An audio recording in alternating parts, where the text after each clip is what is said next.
Nàng mua nha do có lũ họp kia. Nàng ua tê dòng ly cụ bê. Nha nụ ua giò thia chỉ giò có tùm bao xùa. Chế cụ dùa tao ua xie sư. Dòng ly cụ sư có chỉ cụ xì. Vì cụ chùa mua lũ chế khóa. Za cụ dùa lũ có cao xia. Lo tu chia do tu có nhà. Nhỏ chọc tìa nó mong chỉ mua. Nhà chìm luận nô. Có mua chú thì ư kê lâu. Em một lũ cho tu rong tàu. Vì do là mua cho trả giá. Kê lúc là vì cụ cho nhẹ. Có mua xe phê mua kê lúc chùa. Mua chọc lúa yên chỉ khủ xì.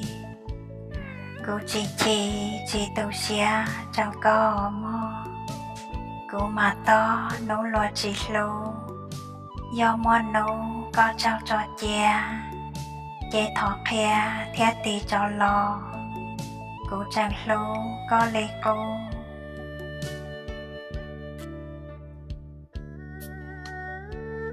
Tu cụ lù mù dòng có mò. Mà so do cụ lũ của mùa. Cụ do nàng lùa chê ua xia. Muốn cho tù chia thọ nê xí lù.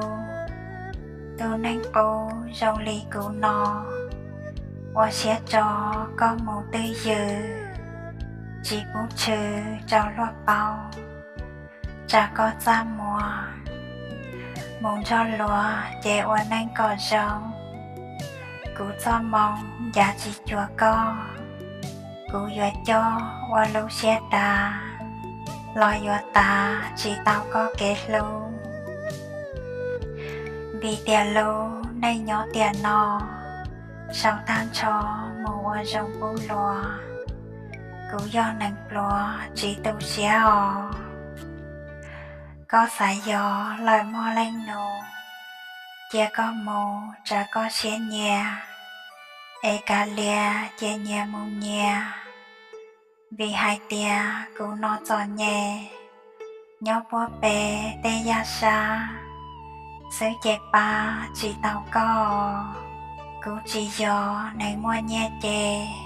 Cho trả ly có tường bao số ở mô.